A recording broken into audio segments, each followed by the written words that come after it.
Hi, everyone, and welcome to our webinar today. My name is Karen Arribiaga, and I'm an account executive here at Qualtrics. We're very excited today to have Chris Heartsill from the Tarrant County Medical Examiner on to present our webinar today, compliance software, and is it really worth the investment? We are recording this webinar, however, due to some of the confidential information that's going to be shared from Chris, portions of this presentation will be blacked out during in the middle of the recording. So that's something just to be aware of. So before I introduce Chris to you, I do want to tell you a little bit about Qualtrics. So Qualtrics is a compliance management software company. It helps organizations simplify their compliance burdens by managing their quality initiatives with our product. We take a technology team approach by offering an electronic quality management system paired with our team commitment to our customers and their industries. And Chris, you can go to the next slide. Thank you. Our mission is really to make compliance easy for our customers and inspire a culture of quality. A little bit about us. We ourselves are actually ISO 9001 registered, and we've been that way since '96. I'm happy to say we actually went through our own certification late last year, and we passed. We're now ISO 9001 2015, and we use our own product to do so. We were founded back in '93, and so we're celebrating our 25th year anniversary this year. Something also that's interested, we work with many different laboratories who are using Qualtrics for their ISO certifications and other accreditation requirements. And so we are very excited to say that we have an average of a 97% customer renewal rate. And we're also headquartered in Blacksburg, Virginia. This is home to Virginia Tech. We have recently been recognized as the 5th best place to work in the state of Virginia. So with that being said, now I'm going to introduce you to our presenter today, Chris Heartsill. Chris, can you hear me? I can, yes. Hello. Hello, thank you. So Chris, why don't you go ahead and tell us a little bit about yourself and some of your background? Well, I've been in forensic sciences for a little over 20 years now. My background is in toxicology. I started out as the toxicology supervisor at the Dallas County Medical Examiner's Office in Dallas, Texas. And I'm now at the Fort Worth or Tarrant County Medical Examiner's Office in Fort Worth, Texas, and I'm the quality manager. So over those years, our laboratories have transformed like most of the other laboratories that you're in, going through accreditation processes. And in that, I had the opportunity to participate in assessments, prepare the laboratory for accreditation, and that kind of moved me into the quality management realm. So I've been doing that again, as far as quality management, a little over 5 years here at the Tarrant County Medical Examiner's Office with a strong background in toxicology. Wonderful. Now, tell us a little bit about Tarrant County and the breadth of the lab and maybe some of the accreditation requirements you're under. Okay, the Tarrant County Medical Examiner's Office is an ME's office and a forensic laboratory. We're a full functioning, full service laboratory. We are accredited to ANAB 17025 requirements, and the Medical Examiner's Office is accredited to the National Association of Medical Examiners accreditation requirements. So our laboratory, again, we serve the Tarrant County of Texas, as well as 4 other counties, Denton, Johnson, and Parker counties in Texas. That makes up about 3.1 million residents. And from that, we got a number of cases that come through the door. We serve those counties for the medical examiner purposes, but also serve police agencies, sheriff's offices, district attorneys in those counties as a crime laboratory as well. We are also a fee-for-service laboratory that accepts cases from all over the state of Texas and even outside of the state. So we get lots of different cases from a variety of clients. Great. And then last, before we go ahead and get started, talk about a bit about your role as an ANAB lead auditor. Well, like I said, I've had the opportunity to participate in assessments, and after I got a number of those under my belt, I was asked by, at the time, Askclad Lab to go through the training to be a lead assessor. So I was fortunate enough to complete that and get to participate in that role. And then as the merger happened between ANAB and Askclad Lab, I was able to continue that. So through those years at Dallas County and then into the years here at Tarrant County, I feel very fortunate to have been able to maintain that relationship with ASCOD Lab and ANAB and participate as a lead assessor. So if you don't know, a lead assessor is the guy who comes into your laboratory and kind of sits there and directs everybody else while they go out and do all the work. So I get to come in and just kind of make contact with the lab, set everything up, make team assignments, and then report findings if there are any to laboratory administration, and then follow up on those at the end of the assessment. So it gives me a broad scope of learning about different sections. Again, my background was in toxicology, but through this process and through being a quality manager, I've had the opportunity to learn about other sections, and that's been a great growth experience for me. Well, wonderful. Well, without further ado, Chris, I'm going to hand over everything to you and go ahead and take us away with your presentation. Okay, thank you very much. Mm-hmm. So the question that everybody asked when you have to spend money on a document management system or computer software system or really anything within the laboratory is it worth it? Am I going to get a return on my investment? Document management programs are not inexpensive. They can cost quite a bit of money depending upon which one you decide to go with. And realistically, you can accomplish document control with a lot of the existing technologies that you have in your laboratory, whether it's a Microsoft application like Word or Excel, or some other currently existing technology. Many people are going to make the argument that I've been controlling documents without specific software with no issues, and that can be your situation where you're controlling documents via hard copies or some other electronic process, like I said, through Microsoft applications. So many laboratories successfully do this without a specific document management program. So that question of is it worth it is always one that's going to be asked, and we're going to hopefully answer that throughout this process. So when we talk about a quality management system, obviously we have to control our documents, and that's what you think of when you hear of a document control software package.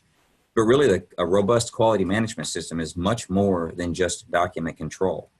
It includes items like purchasing, complaints, control of non-conforming work, which is your corrective action, preventive action process, internal audits, management system reviews, traceability, measurement uncertainty, your reference standards or your reference controls, your proficiency testing program, your court monitoring programs, and then the training of your analyst.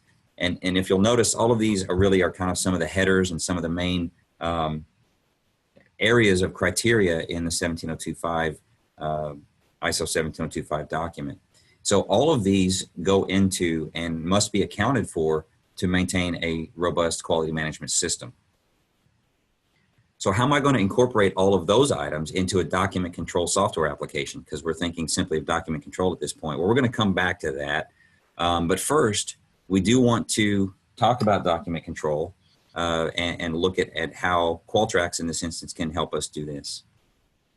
So whether or not you are successfully using a document control software package or one of these other Microsoft applications or doing it by hard copy, it's still a challenge to control your documents. You have to maintain those documents. You have to issue those documents. You have to track everything. You have to maintain a register of changes. You have to understand, which versions are in circulation, make sure that old versions are not in circulation. So there's a whole host of things that comes along with controlling your documents. If you look at ISO 17025, criteria 4.3.2, and this is a summary of what this criteria says, but you have to review and approve documents by authorized personnel. The authorized additions are available at essential locations. And we're going to talk about essential locations a little bit later in the presentation, so remember that. That documents are reviewed and revised. That obsolete documents are removed from use and appropriately identified. And that documents are uniquely identified and include the date of issue, page numbering, and issuing authorities. So all of these are a portion of this criteria that have to be met when you're going through the document control process. And what I'm showing you now is a footer. We're going to look at it a little bit more as we get into the demonstration in Qualtrics. But this is a footer that we've applied to our controlled documents. And you'll notice that it has the approving and issuing authorities. You got a title of the document. Here's a unique ID, and Qualtrics provides this unique ID for all of your documents within Qualtrics. The revision number, the date that it's published, page numbers, and then you can modify this footer really to do a lot of different things. And but with this one footer, we've addressed some of these documents here. I mean, some of these requirements here. So let's go into Qualtrics now and take a look at a document. Now, when you come into Qualtrics, you're going to start, and you'll see here you've got a menu bar across the top, and Qualtrics opens up into an inbox. This inbox is a task-oriented inbox. It's not an email inbox. And so you'll see different items here that are tasks that you'll have to perform, or that it's waiting on you to perform, or notifying you to perform. So if you look across here, you'll see the Documents tab. If you click on the Documents tab, you'll see this is where your controlled and uncontrolled documents live. And it's just a simple document tree that we're all familiar with from early Microsoft application days. And it's a very simple and user-friendly setup. So we're going to run down here real quick and take a look at, as you click on the folders, you'll see it opens up to show the subfolders. We'll open up our safety program manual and take a look at that. So this opens up in a window. This is a PDF file, and you can upload many different kinds of documents. You can upload PDF, Word, Excel. You can put videos. All types of file types can go into that tree. PowerPoint presentations as well. But this is a PDF, and so it comes up in the window. You'll see on the bottom here that a lot of these, the title, ID, revision number, the status, the editor, in this case is me, and then the date that it's published is also listed on your screen for viewing. But if we go down and take a look, you'll see again that footer that's there, and that goes on all of our controlled documents so that we can maintain adherence to the 17025 criteria. And this is just a simple way to document and demonstrate that. If you look across this little sub menu bar here, you're going to see a lot of different things that are specifically associated with the document itself. So we've got properties. You can edit the document. You can replace the document. And then there's a few other, you can retire a document. There's a few other things you can do. But I want to go to the Properties tab real quick, because this is where things become interesting for us. If you look at the property, then you open up another menu tab. You got General, History, Custom Fields, Document List, Locations, Security. The security is where you're going to set the security for the. It's where you're going to set the security for this particular document, and so you can have view or edit security. And in this, you can set it. You can set this up depending upon, or when you initially set up the document. If we come back here to history, we're going to see that this history here shows us all of the different things that have been done to this document. It shows us the changes, the revision number. Again, we're on revision number 5. The approvals here, this is who approved it. And then here are all of the changes that are listed within this document. And the way that this works for me, and the way that I do it, is that I come in and as I'm making changes to a document, I will copy and paste those changes into a simple Word file.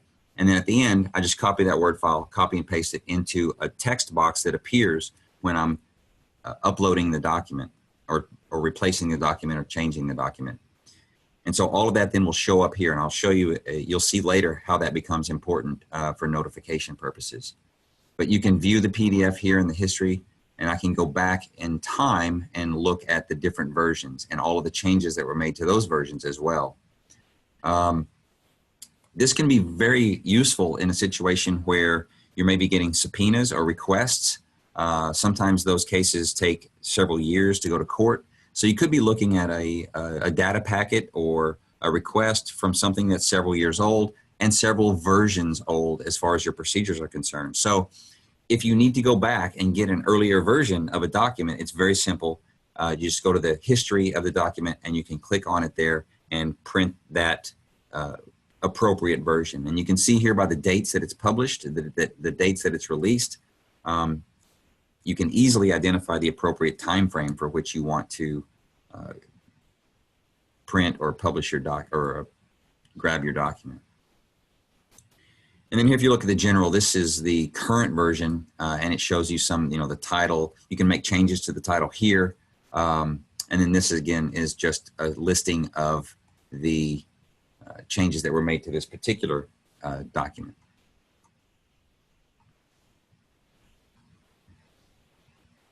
So we'll get back out of Qualtrics now and back into the PowerPoint.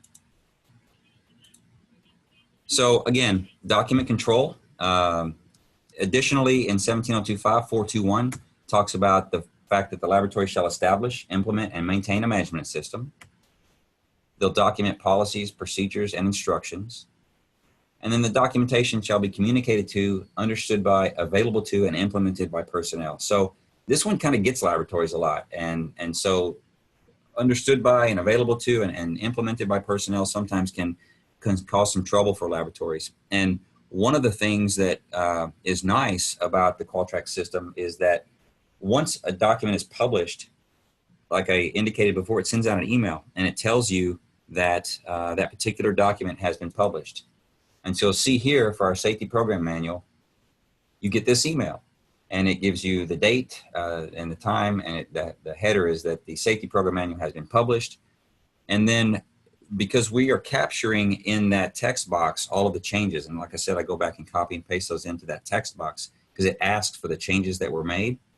That information then gets put over into this email. So everyone gets a copy, everyone that's on the notify list gets a copy of the email with all of the changes to the particular document. And you can see this one's kind of long. Sometimes they're not this long and they may just be a sentence or two or a line or two.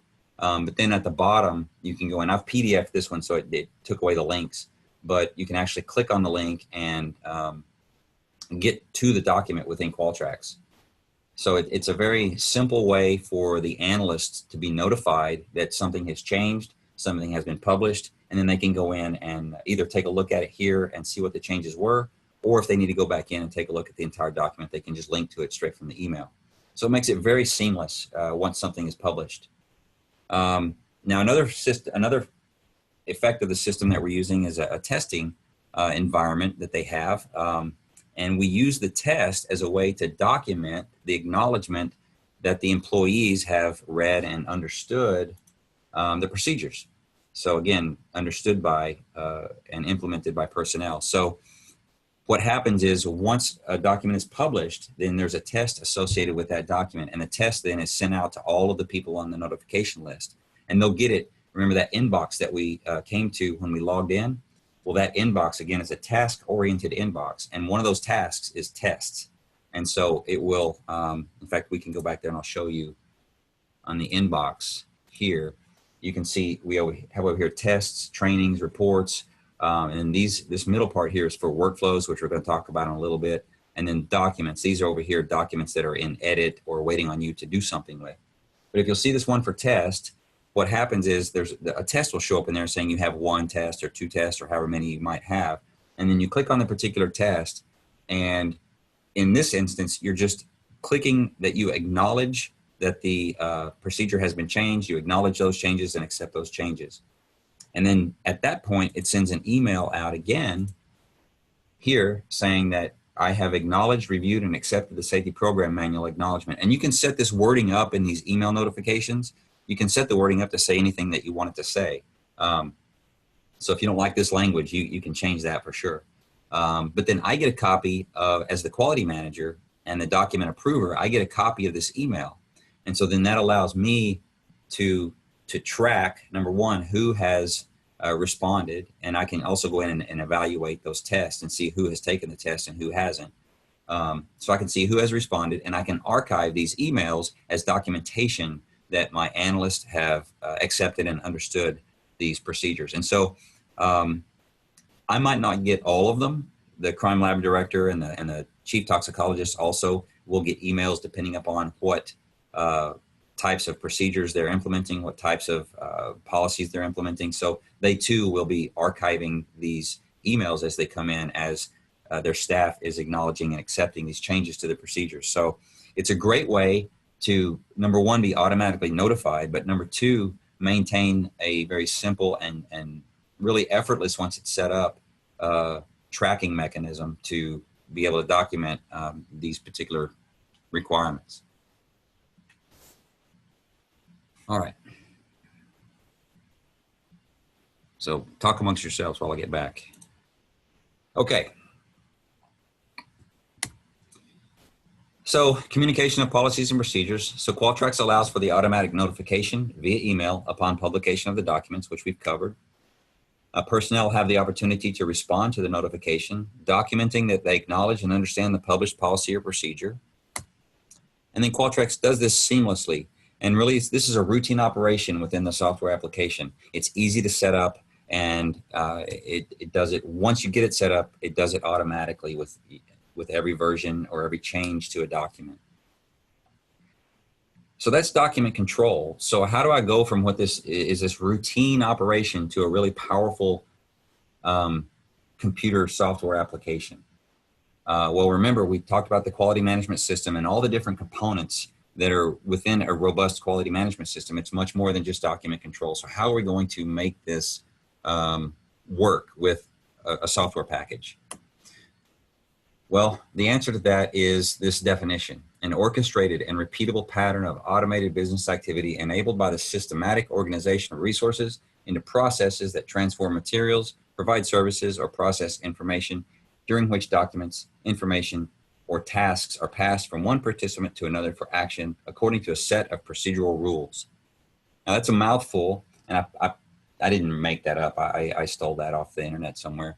But it is the definition that describes a workflow automation process. And that's one of the most powerful and most useful aspects of Qualtrics, is their workflow system. And we're going to demonstrate that here in a minute.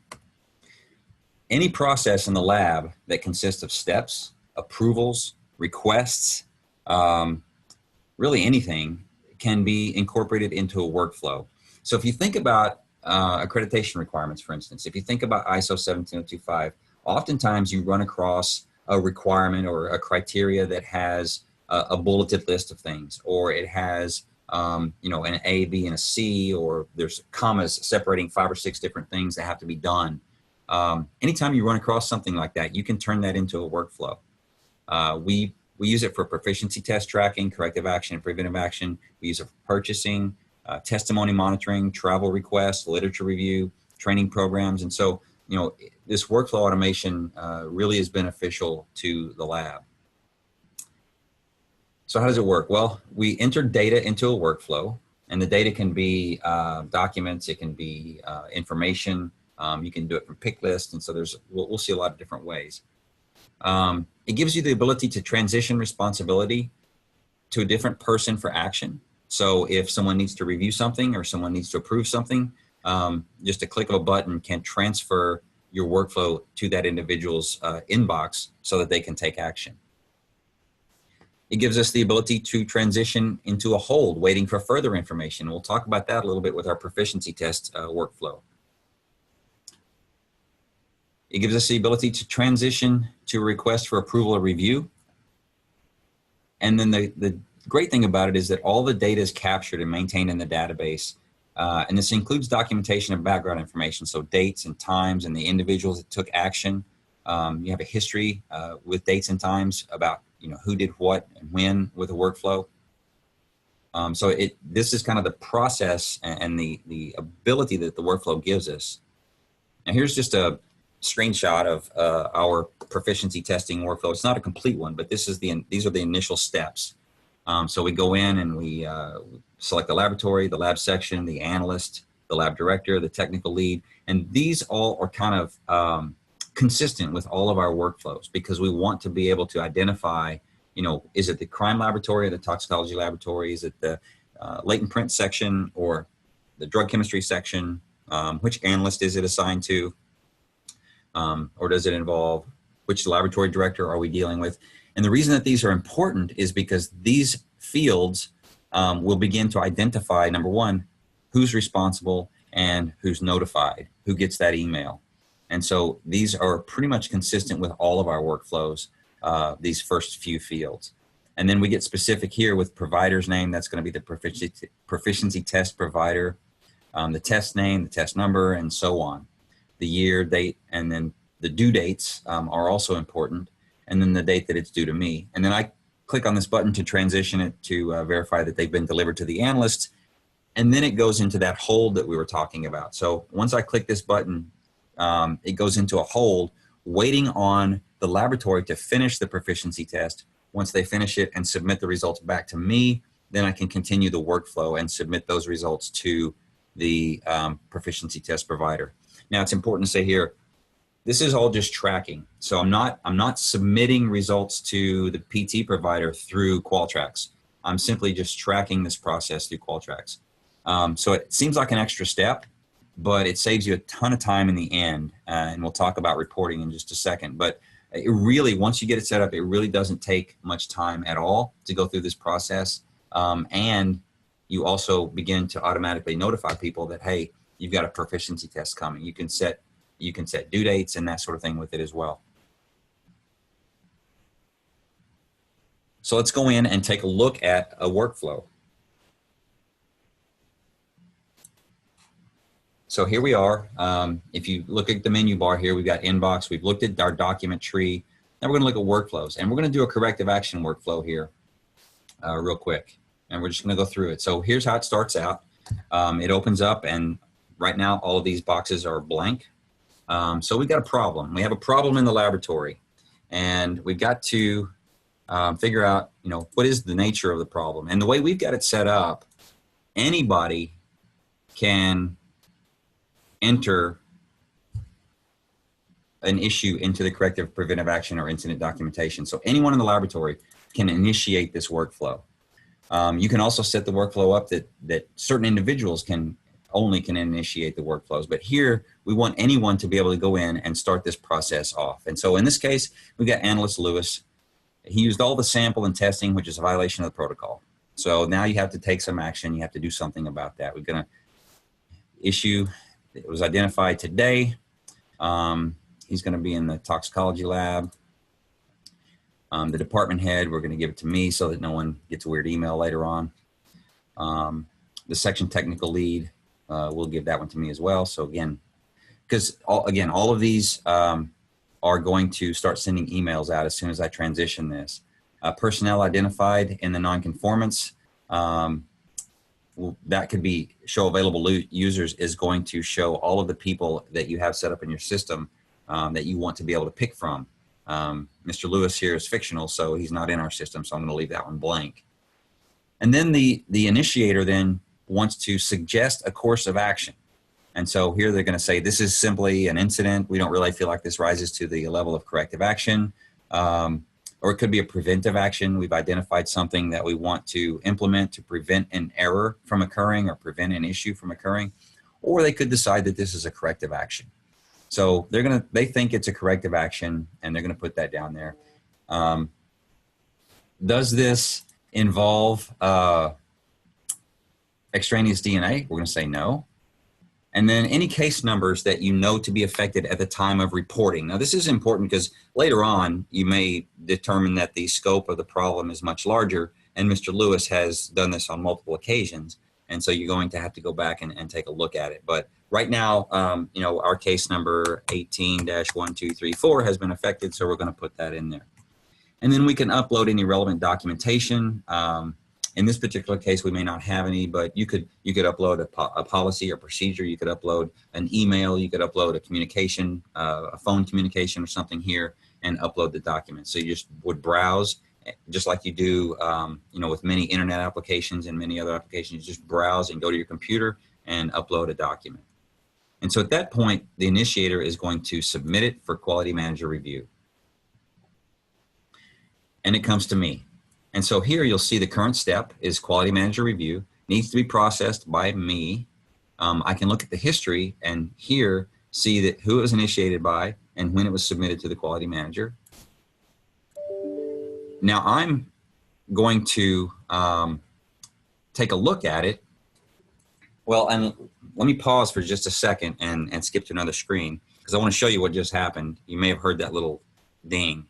That was my email coming in, showing me that this corrective action, preventive action, has been initiated. So it comes to me, and it comes to my particular director in this case, letting us know that this has happened. So those come through pretty quickly, and so if I'm not at my desk, if I'm at my phone or something, I can get notification that I need to go do something. Or if I'm not in Qualtrics and I'm just checking my email, I can get notification that, hey, I need to go do something. All right, so I get it now, and I have to make a determination as to what this is. It's been suggested that it's a corrective action, and so I'm going to go do some investigation initially, and I'm going to agree, yes, this is a corrective action. So some steps to investigate. I'm going to say talk. Well, I can't type. Talk to Lewis. So those are going to be my steps to investigate. So, and understand for all of you quality managers out there that might be listening to this, this is not a demonstration of how to do a corrective action. So just understand that. This is simply a demonstration of the workflow process. So I'm going to be very brief and limited in my descriptions. I'm going to assign an investigator. So I'm going to come in here and I'm going to assign an investigator to go and investigate this process. I can also add standards. So you can link standards to these workflows. And the standards in this case could be ISO 17025 standards. They could be internal protocols. They could be ANAB requirements. They could be ABFT requirements. You know, any standards that you might have that would be in violation, you can link them to these workflows, and then you could show them here. We don't really do that, but you could do that. My preliminary comments, talk to Lewis. And then here again is the nature of the problem. And then it gets back here. So now I've got this particular initiate corrective action, or I can determine that it's not a quality issue. I think that, you know, this is not a significant issue, or someone made a complaint that, you know, they didn't get along with their coworker. So ultimately I decided it wasn't a quality issue, or I can initiate a preventive action, or I can initiate an incident resolution. So this is where these kind of tree out and go in different directions. A corrective action requires certain things to happen. A preventive action requires different things to happen, and incident resolution requires different things to happen. So at this point, we're kind of branching off into 3 different workflows. I'm going to go ahead and initiate a corrective action here and assign an investigator. And that investigator that I assigned previously now gets an email saying, hey, you have something to go do. Oh, and it told me I'm missing a field that's required. So if you'll see over here, the error. So I do need to put somebody in for the personnel. So I'm just going to put myself in there since Mr. Lewis is fictional, whether he likes it or not. All right. So initiate the corrective action, and it's going to transition now. And again, since I have been assigned as the investigator, you can see here that it needs to be processed by me again. The current step is cause analysis and corrective action plan development. So we're going to do a root cause. And in my investigation, I determined that Analyst Lewis is new to the laboratory. The requirement to preserve a sample is located in a lab-wide policy not covered in Lewis's initial training. Additionally, this requirement was not included in the analytical procedure that Lewis was performing. Therefore, he was unaware of the requirement. The results of the investigation, I would type something in here. Need to include in procedure. And then the proposed corrective action plan will include in procedure. And then I can upload the procedure. I can upload communications that I've had, notes that I've taken. Typically in these fields, you can upload photographs, videos, MP3s, XLs, PDFs, Word documents, PowerPoints. You can put pretty much anything into these fields, and so it's very versatile as far as what you can upload. I've take pictures with my phone and upload them here. So all of that becomes a part of your permanent documentation within this workflow. And so I'm going to submit the plan for review. And we see here again, I assign myself as lab director in this case. And so here it would go to the lab director for review. And then they're going to make some comments and then have the opportunity to come down here and submit director comments back to the quality manager. And this is the way that we have it set up. And you could set these up in many different ways. You know, this is kind of the way that it works for us to keep top management involved in these processes and making decisions in what's going to happen and how it's going to happen and how it's going to be implemented. We have a level of nonconformance. We can say there's is or is not a fundamental impact on the quality of the work. We'll say here that it doesn't. My comments, good job. The implementation date, when we're going to implement it, we'll do that tomorrow. And the target date for completion will be on Friday. Any additional audits were needed. So in this particular instance, I can determine if I need to go back in and re-audit Mr. Lewis's work. If any additional audit is necessary, then I will come down here and make some notes here. And then personnel required for implementation, and you can just use, you know, whoever needs to be involved in the implementation. And then all this other stuff shows up here, and you can set up within your workflow what you want to see from previous steps. And it's helpful sometimes because if stuff disappears, you may forget what was in that field before. But we'll go back in and take a look at these as you need to. And then I can do the plan approved, and then ultimately it goes into a holding stage at this point so that I can determine if it was effective. And so it'll go into a holding plan until I come back in and say, yes, this was effective and we can close it out. I'm not going to do that right now because what I want to do is go in and delete this instance of this workflow so that people don't think that there's something going on and we have a new analyst named Mr. Lewis. So I'm going to leave this as it is for right now, but that's a demonstration of the workflow process, in particular the corrective action workflow process that we have implemented here at Tarrant County, and it works pretty well. People are familiar with how to use it, and it really is fairly user-friendly. And all of these headers, all of these boxes, all of this stuff is customizable. You can put in here anything you want. You can name them anything you want. You can put instructions in here as to how to fill it out. And so you can get very detailed if you want and make it even more user-friendly as far as when someone comes in and wants to start to fill something out, they'll have instructions right there in front of the box as far as what they're supposed to do. So very customizable, very flexible, and you can tailor it specifically to your laboratory operations.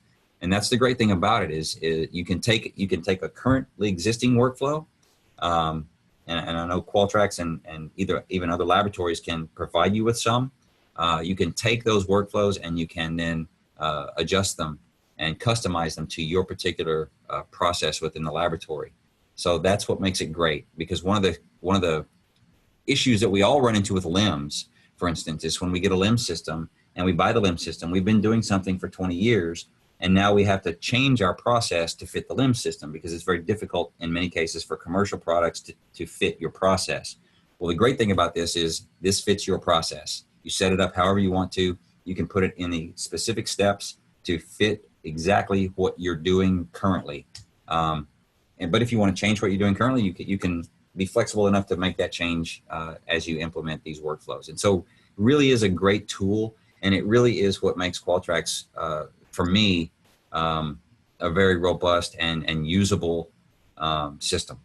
I mean, I could control documents all day long. And now, don't get me wrong. I mean, the document control part is great, and it has made my life very, very easy. But the workflow system is really what makes it really great. You can see here from some of our workflows, we have documentation of continuing education, travel and outreach requests, literature reviews. We have a little bit different system for the medical examiners because they are not currently an ISO. They're just through name. They're not ISO accredited. So we put in here a different corrective action, preventive action, and incident documentation workflow for them, because they're not required to do some of the things that we are required to do with ISO 17025.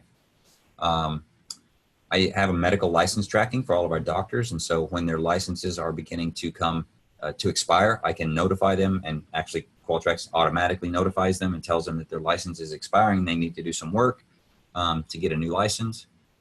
Proficiency test tracking, we looked at that one a little bit, but this is very beneficial to me, and we're going to talk more about this in just a second. Purchasing, this is great because then it allows us the transition from laboratories to our purchasing department, who has access to our system as well. And we have associated within Qualtrics lists of vendors, lists of items, and we can just go in and very easily pick our items that we routinely purchase.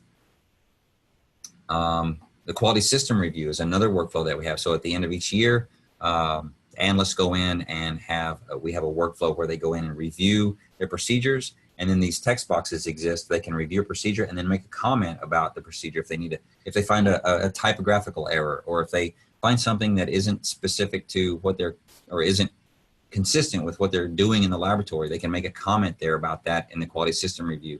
They review the safety manual, the administrative manual, the quality manual. So they go through on an annual basis and review all of our documents, all of our policies and procedures, and then they have a chance then to make comments on those, and then those come to me or the laboratory directors for action. Testimony monitoring, it's one of those things that seems pretty simple, but this allows me, again, to be able to track it very, very easily. And then vendor approval is another one. If we have a new vendor, we go through a vendor approval process. And if we need to obtain certificates from, either whether they are accreditation certificates or certificates of analysis or something like that, we can capture those in the vendor approval workflow and then keep those and easily access them.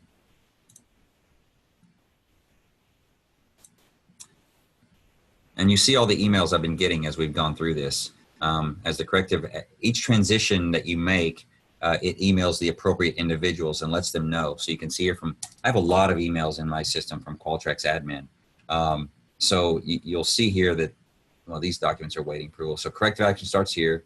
It's been assigned to someone for investigation. It's been reviewed, been submitted back to the quality manager. So each person that's identified in the step gets these notifications, and that way it gives them a notification that they need to go do something. And it's great because you don't have to be sitting there looking at your inbox the entire time for Qualtrics. And if you've got, like me, if you've got your email tied to your phone, then no matter where you are, you've got something to go do. And that can be great or not so much.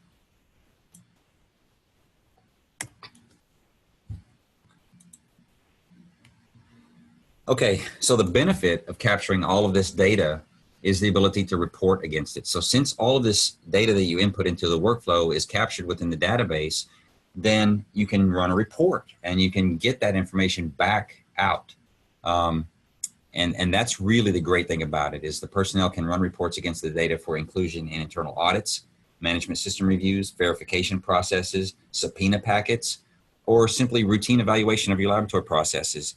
So you want to, figure out some efficiency issues in the laboratory. You want to see who has testified this year. You want to see who has taken proficiency tests, which ones they've taken. You can see what corrective actions or incidents. And see, this is a great thing too. You can track incidents within the system. So I can go back in, run a report, take a look at all the incidents in the laboratory and see if we're having an issue over and over and over again that we may want to take a more formal corrective action against. So very simple reporting processes. And since that data is in the database, you can get it out very quickly and very easily. And each step or transition provides notification prompts, as we've seen in my email, for completion and documentation by whom and when they were completed. And so this creates a nice, clean data trail. And you can get this information back out in the reports as well. So I want to transition now a little bit. Remember I showed you when we first logged in that we were using Internet Explorer, and it was just a simple URL that pointed to our particular environment. Well, So cloud hosting is something that Qualtrics offers. They offer a hosted environment where they actually host your application. So the two options are they host your application or you host your application. Some of the benefits to Qualtrics hosting your application. I knew my phone was going to ring. Some of the benefits to Qualtrics hosting your environment is that you avoid hassle with your IT department. And if you are working in a government situation, you understand how difficult IT can be, especially if they're downtown and not particularly in your building, and for good reason. I mean, they're working through, in our case, a large county with hundreds or thousands of employees and threats every day against attackers and all this sort of thing. So their security fear is heightened compared to maybe yours or mine. And so when you talk to them about putting something on one of their servers, they don't like it. And when you want someone else to come in and do maintenance on their server, they really don't like that. And so by Qualtrics offering this hosted environment, we've avoided that hassle with the IT department, and it's been great. It allows for quick and easy updates and application maintenance. So again, instead of Qualtrics having to get with me or get with our IT department and set up a time when they can get in and do the maintenance or do updates, they just do it seamlessly and automatically. And usually it's in the middle of the night, so I don't even know that it's happening.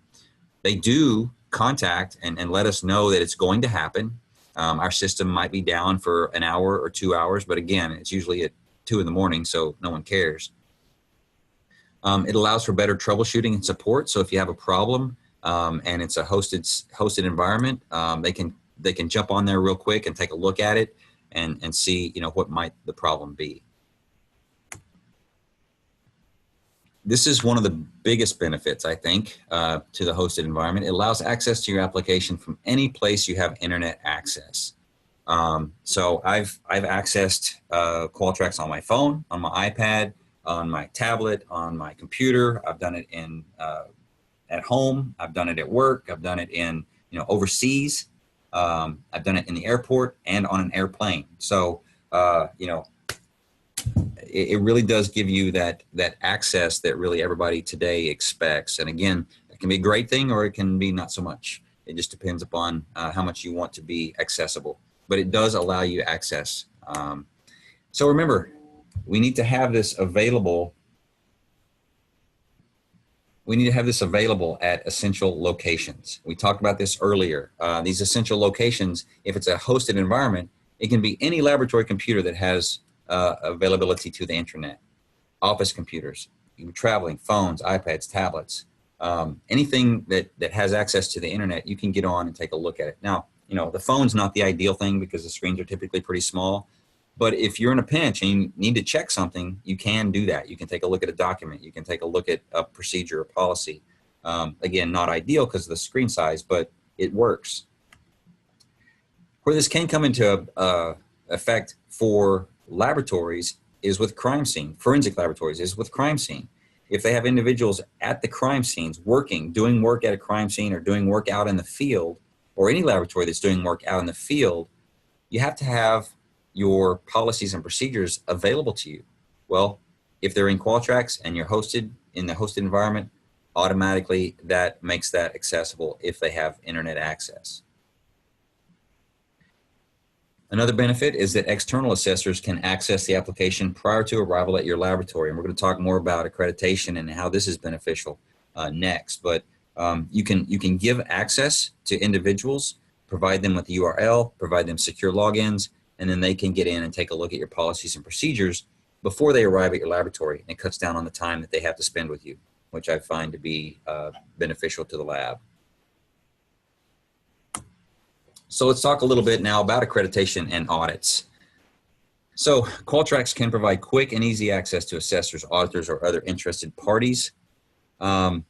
We've used it within our all of our last assessments for the last 5 years.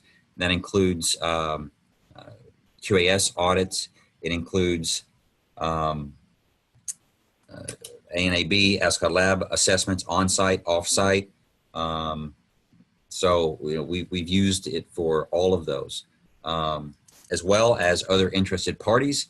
We have not really given access to our Qualtrics system to, like DA's offices or defense attorneys or anything like that, but we certainly have utilized Qualtrics in the ways that we've described in running reports, gathering information, and printing appropriately dated policies and procedures to provide to them. So it does allow you quick and easy access to those types of things.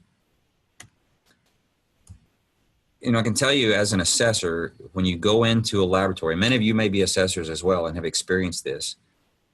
If you go into a disorganized or cluttered management system, you kind of just shake your head and look at it and think, oh man, we're in for a long week, or we're in for a long few days, because it's going to take significantly more time to assess when you're continually having to dig for that information and it's not readily available, or it's not easy to find, or you're having to ask 5 or 6 people, and the person that normally takes care of that is on maternity leave, and so nobody really is sure what's going on. So those types of systems can be daunting to assessors. So when you've got it nice and organized and quickly accessible, it just creates some ease in the assessor's mind. The ease and availability of data, access to policies and procedures, and clear transition of responsibilities, again, makes the accreditation process much easier. So when they say top management has to be involved in internal audits or in quality management system reviews, you can easily demonstrate that through your workflow process without having to dig up paperwork or anything like that. If you have a workflow involved, you can just show them immediately with a couple of clicks how those things are being transitioned. The demonstration of steps in a workflow with the associated reports can go a long way in demonstrating conformance to many of the accreditation requirements. And often that conformance to many different requirements can be demonstrated within a single workflow process. And so, when you've got it set up and you've got it set up with accreditation in mind, it really does quickly and easily, give those assessors confidence in what you're doing. An example of that was with our purchasing workflow. We had assessors come into the laboratory, and traceability is a portion of 17025 that we have to comply with. And traceability is going to include appropriate vendors for things like calibration of equipment and reference standards, reference controls, and that sort of thing. Within our approved vendors workflow, we were able to just go in, and with a couple of clicks, we could show them that we had approved the vendors, number 1, and then 2, get back to all of their current accreditation certificates and take them all the way back through the process of traceability with just a few clicks. And it happened seamlessly, it happened quickly, and I never have to leave my office. And so that's the great thing about it, is I don't have to get up and go into a laboratory. If someone comes in and asks me a question, I can usually get to the answer without even getting up. Not so good for my stomach, as I need some exercise, but So what if you're not accredited? What if you don't care about all that kind of stuff and you don't have any criteria that you need to follow? And that still is the case for many laboratories. Well, you still have goals in mind. You still want to strive to document your processes. You still want to have a sustainable and robust quality management system. And your ultimate goal, if you're running a laboratory, is that you want to produce quality results. I mean, that should be the goal of every laboratory, whether they're accredited or not. You've got to take steps to improve laboratory efficiency and simplify your processes. And especially if you're a private laboratory, that turns directly into money. So in laboratory efficiency and simplification of processes can can help your turnaround time. It can help your budget. Those types of things, whether you're accredited or not, you are interested in. And you have the need to implement management tools for the evaluation of processes in your lab. So tracking of all of this information is important, and it can easily be done through the workflow processes within Qualtrics, the document control processes within Qualtrics, and again, at the tip of your fingers, without leaving your office, you can get a lot of information very easily.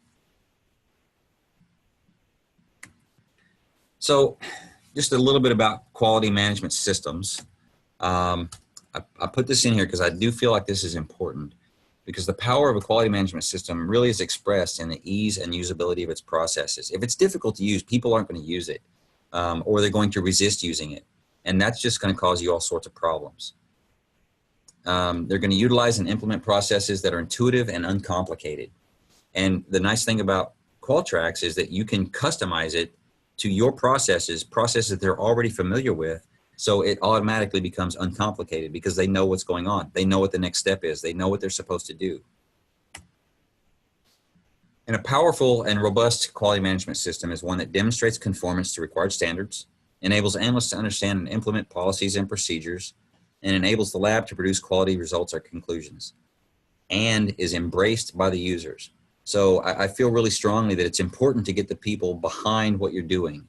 And if you can get your staff behind your quality management system and behind your policies and procedures, then it makes it much easier for them to follow those policies and procedures and make your system work. Qualtrics gives you that ability to do that very easily and seamlessly. So we get back to, is it worth it? So that was the initial question that we asked, and it's really the question that everybody asked, and starting out in this journey. It saves significant time, giving us quick access to information and data. It allows for easy documentation for conformance to standards, whether they're external or internal standards. It quickens your accreditation process, builds confidence from the assessors. It allows for easy review, audits, approvals. And one comment I'll make about internal audits, we do internal audits annually here at the lab, and I'm primarily responsible for that. And the nice thing about Qualtrics, as far as training, method validations, testimony, proficiency testing, all those types of things that I have to look at on an annual basis, I can do probably up to 60% of my internal audit from my desk because I've got all of that information right at my fingertips.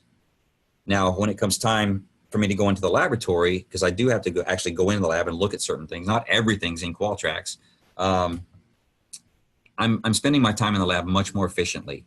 I'm not disturbing analysts. I'm not interrupting their work, and everything then at that point becomes much more efficient, and my internal audit time is cut significantly. It creates an environment where the personnel embrace the system. And again, if you're using processes and you're setting up your system consistent with what you're already doing, people will feel better about it. Creates management tools for improved efficiency in laboratory operations. We've already talked about this, and so I think you understand what that means. And reduced downtime. So particularly with a hosted environment, the downtime is scheduled and significantly reduced versus internal hosting. Again, Qualtrics will contact you, let you know when your system is going to be down. And I'm confident in saying that I don't think we've had any downtime outside of scheduled downtime with the hosted environment. The customer service, troubleshooting, and support are excellent. We get great service. We get great support when we have questions. They're very quick to respond. We get help with training. They have a lot of individuals within the company that can help you. And so, we've had a great experience in that regard. Again, just reducing downtime. And you'll see that all of those, many of those bullet points have a $ next to them because ultimately those things save you money.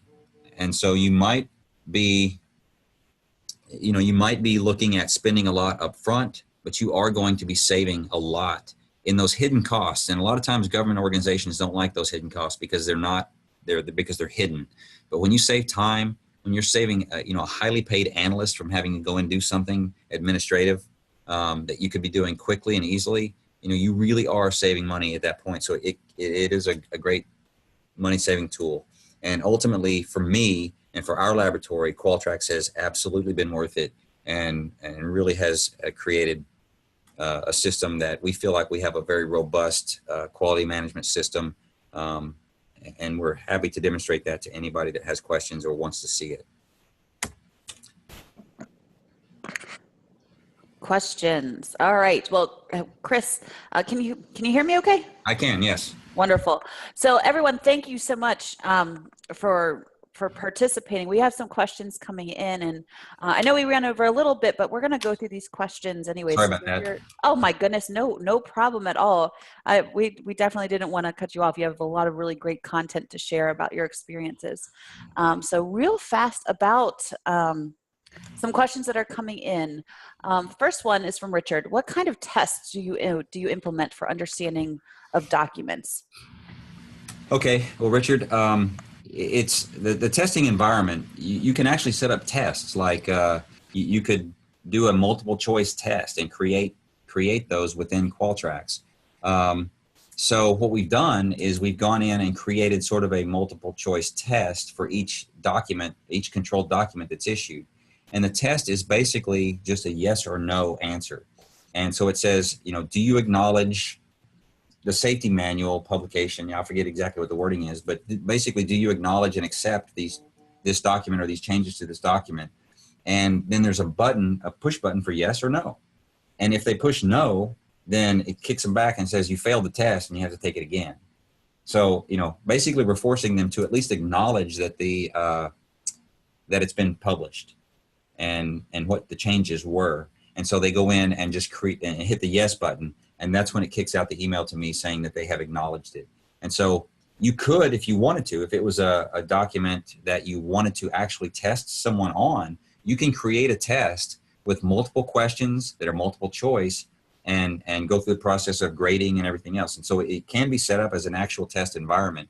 We're not using it that way currently. We're just simply using it as an acknowledgement for each of the documents it's published. Wonderful.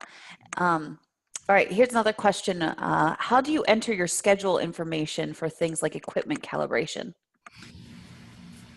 You can set expiration dates. So if you had, for instance, a document for the calibration of pipettes, you can set that to expire at a certain time. If it expires in August, or if you want it done in August, you can expire it in June or July and get notification at that time. So as the documents begin to expire, then you can receive notifications. It'll send you a notification that an action needs to be taken. If it's in a workflow process, then again, you can set those up so that you get notifications as well. So that one is really kind of dependent upon how you set up your system. Great. And another one from Richard. Do you have security concerns regarding cloud hosting? Okay, not at all. I'll let Qualtrics talk. The Qualtrics team talk a little bit more about the cloud hosting and the security involved with that. But we were very comfortable when we went to the cloud, and we were, I think, maybe the first forensic laboratory that went to the cloud. If not first, one of the first. And we were very comfortable with what Qualtrics does to maintain the security and the encryption and that sort of thing within the hosted environment. So if you guys want to talk a little bit more about what you do in that regard, feel free. But sure. We had no concerns at all, and we have not had any issues. Sure, thanks. So Richard, that's a question that we get very often. We have some resources that we can share with you about exactly how we address that, and with our hosting and our hosting services and some of the information about their backups and so on. And so following up this, and anybody else who's still on that wants some of this information, I'm happy to get in touch with you and get you that information about our hosted services and also information about some other services that we offer. With that being said, Chris, if you want to go to the last slide, if you do have questions for Qualtrics, please feel free to reach out to us. My name's Karen, and then also I've got Scott Rankus, who's also our sales manager for our laboratory space. Feel free to reach out, and we're happy to answer any questions that you might have.